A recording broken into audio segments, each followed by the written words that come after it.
প্রকৃতির অপরূপ রূপের মাধুরী ভরা আমাদের এই বাংলাদেশ। এখানে পাহাড়, নদী, সাগর, বন বনানীতে মিশে আছে একাকার হয়ে।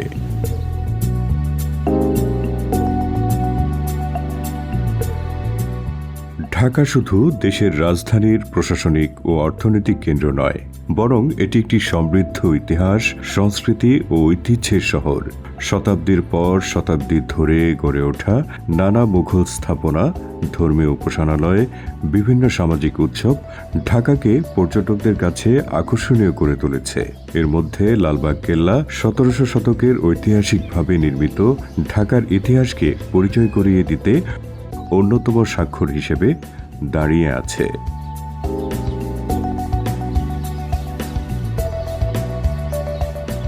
রয়েছে আহসান মঞ্জিল, নবাবদের প্রাসাদ হিসেবে পরিচিত, যা বর্তমানে জাদুঘর হিসেবে পর্যটকদের কাছে অন্যতম একটি আকর্ষণীয় স্থান। পাশাপাশি ধর্মীয় উপাসনালয় হিসেবে রয়েছে হযরত শাহবাজ খাঁ মসজিদ, মুসা খাঁর মসজিদ।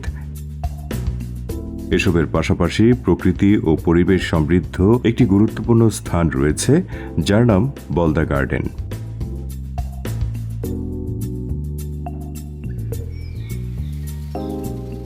পুরনো ঢাকার ওয়ারীর নারিন্দা এলাকায় অবস্থিত একটি ঐতিহাসিক উদ্ভিদ উদ্যান।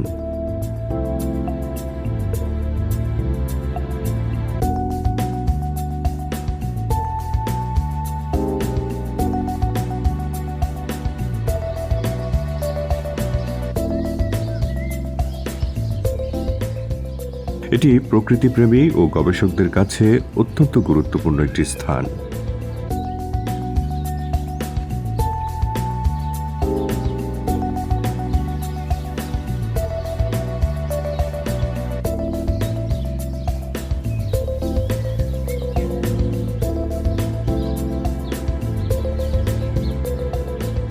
এই গার্ডেনটি প্রতিষ্ঠা করেন জমিদার নরেন্দ্র নারায়ণ রায় চৌধুরী ১৯০৯ সালে। তিনি বিভিন্ন দেশ থেকে বিরল ও মূল্যবান বেশ কিছু গাছ সংগ্রহ করে এই গার্ডেন গড়ে তোলেন। আপনারা এখন যারা এই ওয়ারী এলাকার আশেপাশে আসবেন বা এখানে থাকেন, তারা সবাই জানেন যে এই এলাকাটা এখন কি পরিমাণ জনবহুল এবং এটা একটা কনক্রিটের জঞ্জালের মতো। শত বছর ধরে এই গার্ডেন সবসময় পরিবেশ প্রকৃতিগতভাবে একটা পরিবেশগত সেবা দিয়ে যাচ্ছে, কিন্তু কালক্রমে এই বলদা গার্ডেনটি এখনটা অনেকটা নিষ্প্রাণ হয়ে পড়েছে। এটার জন্য এখান থেকে যারা সেবা গ্রহণকারী রয়েছেন, আমি বলবো উনাদেরই দায় বেশি। কারণ এটার আশেপাশে এত উঁচু উঁচু বিল্ডিং এবং এখানে পাশ দিয়ে ফ্লাইওভার চলে গিয়েছে যে যেটা আগে পাখির কলরবে ভরে ছিল যে উদ্যানটি, সেই উদ্যানটি এখন আশপাশ থেকে গাড়ি, কারখানা, এসবের ধোঁয়া, শব্দ এটা দ্বারা দূষিত। তো এখানে মাঝে মধ্যে আসলে আপনারও মনে হতে পারে যে এখানে যে শত বছরের যে ঐতিহ্যবাহী যে বৃক্ষ সম্পদ, সেই সম্পদগুলা নিজেরাই কষ্টে আছে। হয়তো অদূর ভবিষ্যতে এই অবস্থায় থাকলে এই গাছগুলো একসময় নিষ্প্রাণ হতে হতে, নির্জীব হতে হতে নিজেরাই মারা পড়তে পারে। এইটা সংরক্ষণের দায়িত্ব একা যে বন বিভাগ করে যাবে, সেটা তারা একা করে শেষ করতে পারবে না। যেহেতু এটার সবচেয়ে বড় সুবিধাভোগী হচ্ছে এটার আশেপাশে যারা আছেন ঢাকা নগরবাসী, এই সচেতন নগরবাসী, তাদেরই এটা সবচেয়ে বড় ভূমিকা রয়েছে। তারা এটার সাথে সম্পৃক্ত হয়ে উন্নয়ন পরিকল্পনা, ব্যবস্থাপনা পরিকল্পনা ইত্যাদির সাথে সম্পৃক্ত হয়ে তাদেরও এটা সংরক্ষণে উদ্যোগী হওয়া, তাহলেই এই বলদা গার্ডেন টিকে থাকবে। সম্প্রতি এই বলদা গার্ডেনটাকে সরকার সংরক্ষণের জন্য আরও বিশেষ কিছু ধরনের উদ্যোগ নেওয়ার চেষ্টা করছে। যেমন বন্যপ্রাণী সংরক্ষণ ও নিরাপত্তা আইন ২০১২ ২-১১তে বলা আছে কুঞ্জবন সম্পর্কে একটি রক্ষিত এলাকার ডেফিনিশন দেয়া আছে। এটি হচ্ছে সাধারণত এটি হচ্ছে প্রাকৃতিকভাবে কিছু লতা, গুল্ম, বৃক্ষরাজির সমাহার, যেটা অবশ্যই জীববৈচিত্র্য সম্পন্ন এবং যেটার মধ্যে মানুষের সাংস্কৃতিক, প্রথাগত ইত্যাদি ধরনের মূল্যবোধ রয়েছে। তো এই বলদা গার্ডেনের অবস্থান, এটার প্রকৃতি এবং এর ইতিহাস এবং এটার গ্রহণযোগ্যতা মানুষের কাছে বিবেচনা করলে এটা কুঞ্জবনের সাথে মিলে যায়। তাই একই আইনের ২৩-১ অনুযায়ী এটাকে কুঞ্জবন হিসেবে প্রজ্ঞাপনের মাধ্যমে রক্ষিত এলাকা ঘোষণা করা যায় কিনা সরকার এখন সেই কার্যক্রমের সাথে সংযুক্ত আছে। ঢাকা শহরে বর্তমানে যেখানে মাত্র 10.5% মতো সবুজ জায়গা আছে, আসলে সেখানে এই ধরনের জায়গাগুলোকে, সবুজ জায়গাগুলোকে প্রাণপণে সংরক্ষণ করার জন্য চেষ্টা করে যাওয়া আমাদের সকলের যেমন পেশাগত দায়িত্ব হতে পারে, তেমনি নাগরিক দায়িত্বের মধ্যে পড়ে।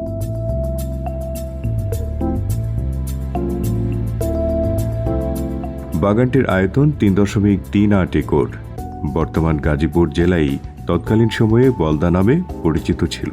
বর্তমানে এই গার্ডেনে 800 প্রজাতির প্রায় 18,000 উদ্ভিদ রয়েছে।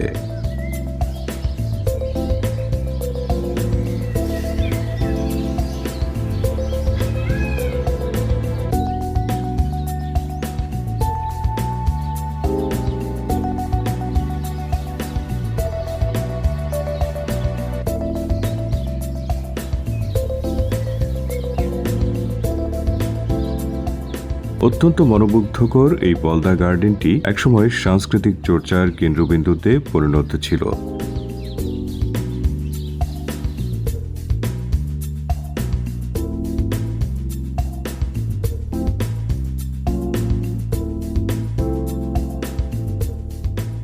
এই গার্ডেনটিকে দুটি অংশে বিভক্ত করে সাজানো হয়েছে। একটি সাইকি, যার অর্থ আত্মা, অন্যটি শিবলি, যার অর্থ প্রকৃতিপ্রেমী। সাইকি অংশে রয়েছে শাপলা, হাউস, ক্যাকটাস, অ্যান্থোরিয়াম, অর্কিড, বকুল, আমাজান, লিলি, বর্জ্যপত্র, গাছ দিয়ে সাজানো। এখানে একটি ছায়াময় ঘর করা হয়েছে। এই ঘরে রয়েছে একটি সুড়ঙ্গ পথ, এখনও তার কিছু অংশ রয়েছে। আর শিবলি অংশে স্থান পেয়েছে সূর্য ঘড়ি নামে একটি জায়গা, যেখানে বৃহৎ আকারের একটি ঘড়ির অবস্থান দেখা যায়। এছাড়া রয়েছে শঙ্খনদ, জয় হাউস, ছোট পুকুর, আফ্রিকান টিউলিপ, অশোক গাছ ও অপূর্ব ক্যামেলিয়া গাছ।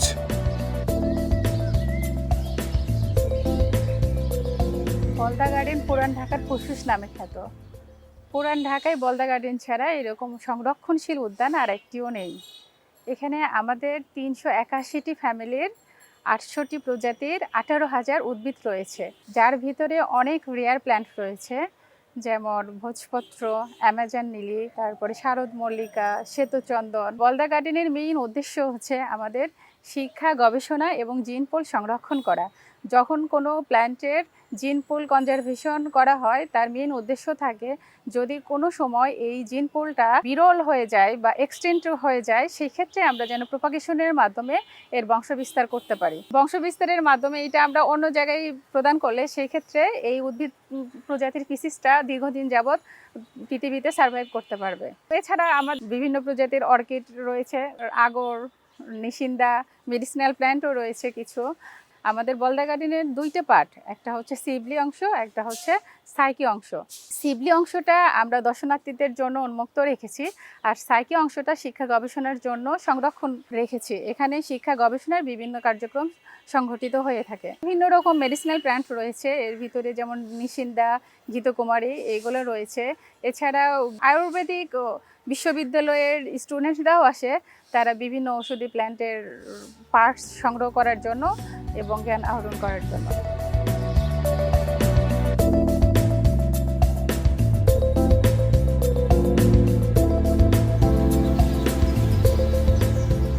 বলদা গার্ডেনে প্রবেশ করতে প্রতিজনে 30 টাকা প্রদান করতে হয়।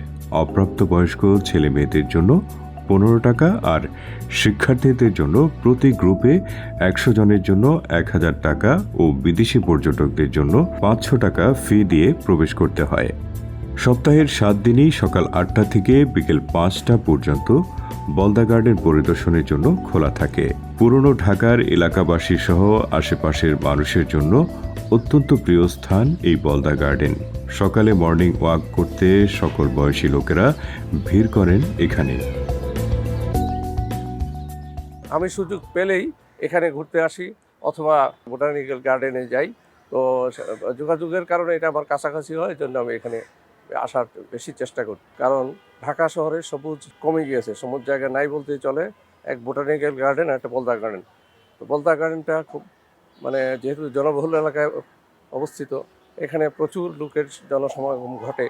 এখানে সুযোগ সুবিধা আর একটু বৃদ্ধি করা দরকার, যে আরও নতুন নতুন গাছ রোপণ করে এটাকে আরও সবুজায়িত কেমনে করা যায় সেই ব্যবস্থা নেওয়া উচিত। শুধু বলদা গার্ডেন না, আমি মনে করি ঢাকা শহরে বিভিন্ন জায়গায় খালি জায়গা যেগুলো আছে সেগুলোকে বাগানে রূপান্তরিত করে সবুজায়ন করার উদ্যোগ নেওয়া উচিত। অনেকে তার জীবনের অতীত স্মৃতিকে মনে করে এখানে প্রতিদিন ঘুরতে আসেন। এই পার্কটা আমার সেই সময়ের একটা মধুর স্মৃতি হিসাবে ছিল।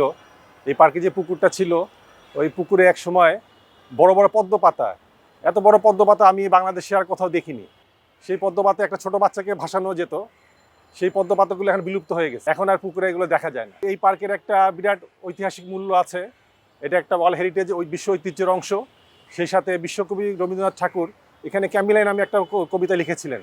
এখানে যে কটেজটা আছে পুকুরের পশ্চিম দিকে, সেই কটেজে বসে উনি এই কবিতা লিখেছিলেন।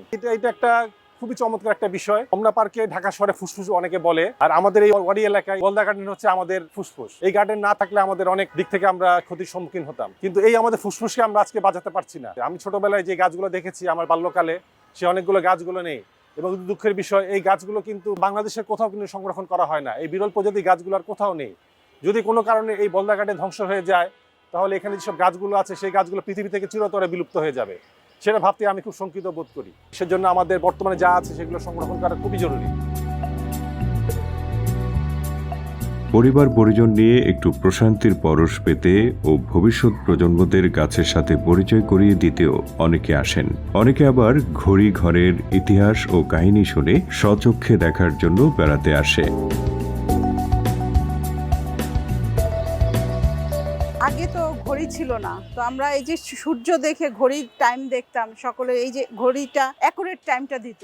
এরকম প্রকৃতির সাথে বসবাস আমাদের সকলের হওয়া উচিত। বুক ভরে নিঃশ্বাস নিতে পারছি না, তো আমরা এই নিঃশ্বাস নেওয়ার জন্য আমাদের আরো গার্ডেন হওয়া দরকার। আমি প্রায় সুযোগ পেলে এই বলদা গার্ডেনে চলে আসি, যেহেতু আমার যাতায়াতের সুবিধা এখান থেকে, তো আমি এখানে আসি, প্রায় হাঁটি এবং বুক ভরে নিঃশ্বাস নেই। এখানে যেমন ফুলের গাছ আছে, তেমন ঔষধি গাছ আছে এবং অনেক প্রকারের গাছ আছে। এখানে আসলে সবারই অনেক ভালো লাগে। আমি মনে করি পরিবেশ বান্ধব গাছ সবখানেই হওয়া উচিত। প্রতিটা এলাকাতে যদি এরকম গার্ডেন হতো, তাহলে আমার মনে হয় সবার অনেক সুবিধা হতো। প্রত্যেকটা এলাকাতেই সবাই বুক ভরে শ্বাস নিতে পারত। দেশের বিভিন্ন শিক্ষা প্রতিষ্ঠান থেকে ছাত্রছাত্রীরা এই বলদা গার্ডেনে শিক্ষা সফরে আসে। এক কথায় বলা যায় এটি শুধু ভ্রমণের স্থান হিসেবে বিবেচ্য নয়, উদ্ভিদ বিজ্ঞান শিক্ষার্থীদের জন্য একটি গবেষণাগারও বটে।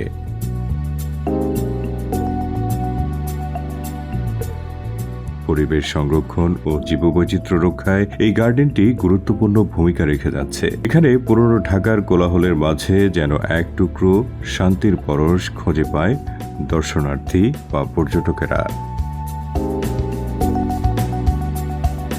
ঢাকার যে কোনো স্থান থেকে যাত্রাবাড়িগামী বাসে চড়ে রাজধানী সুপারমার্কেটের সামনে নেমে হাটখোলা রোড দিয়ে মিনিট 5 হাঁটলে বলদা গার্ডেনের দেখা মিলবে।